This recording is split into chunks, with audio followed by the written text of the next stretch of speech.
අයිබෝවන් සුබ දවසක් ඔයාලා හැමෝටම. අවුරුද්දට වැඩි බබාලට කෙටි වේල් වලට හදාගන්න හරිම ලේසි කෑමක් අද අරගෙන එනවා. බර වැඩි කරගෙන පොඩ්ඩන්ට මේක ඔයගලන්ට දෙන්න පුළුවන්. තාමත් බබාට කෑම YouTube channel එක subscribe කරලා නැත්නම් අපේ channel එක subscribe කරන්න. ඒ වගේම bell icon එකත් click කරලා අලුත් videos දාපු ගමන්ම දැනගන්න. මම ගත්ත පාන් පෙති දෙකක් මේ විදිහට පොඩිවට කෑලි කපලා කෑලි කපාගත්තු පාන් පෙති ටික බ්ලෙන්ඩර් කප් එකට දාගෙන හොඳට කුඩු කරගන්න ඕන. බ්ලෙන්ඩ් එක වට 3-4ක් වගේ කැරකෙනකොට මේ විදිහට පාන් ටික හොඳට කුඩු වෙනවා.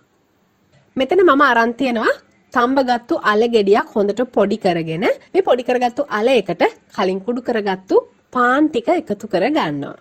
දැන් මේකට මම එකතු කර ගන්නවා පොඩිවට කපාගත්තු ලුණු ටිකක්, කැරට් ටිකක්, කඩපිංචු කොළ ටිකක්, බටර් මේස හැන්දක් විතරත් එකතු කර ගන්න.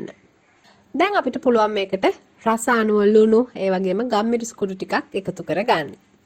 මේ දේවල් ඔක්කොම දාගත්තට පස්සේ මේක හොඳට අනා ගන්න ඕන.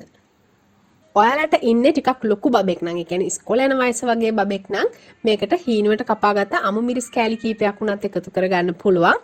ඒ වගේම තඹගත්තු මස්, මාළු, ඉස්සෝ මේ වගේ දේවල් උනත් මේකට දාගන්න පුළුවන්.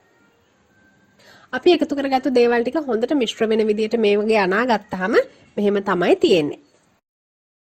දැන් මම ලෑල්ලට පිටි ටිකක් දාගෙන කලින් හදාගත්තු මිශ්‍රණය මේ විදිහට ලෑල්ලේ තුනී කරගන්නවා. මේක තුනී කරගන්නකොට ගොඩාක්ම තුනී වෙන්න තුනී කරගන්න එපා. ටිකක් ඝනකමට තියාගන්න.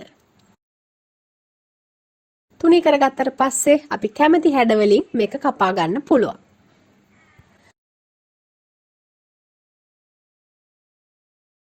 මම නම් මෙන්න මේ වගේ ත්‍රිකෝණ විදිහට තමයි කපා ගත්තේ. ඔක්කොම ටික කපාගෙන ඉවරයි. දැන් මම මේක බැද ගන්නවා. පෑන් එකට තෙල් ටිකක් දාලා දෙපැත්තම රන්වන් පාට වෙනකල් මේ කෑලි ටික බැද ගන්න ඕන. එක පැත්තක් මෙන්න මේ වගේ රන්වන් පාටට බැදුනහම අනිත් පැත්ත දාලා මේ විදිහටම බැද ගන්න. ඔන්න ඉතින් අපේ කෑම එක ලෑස්ති. මේක හරිම රසයි.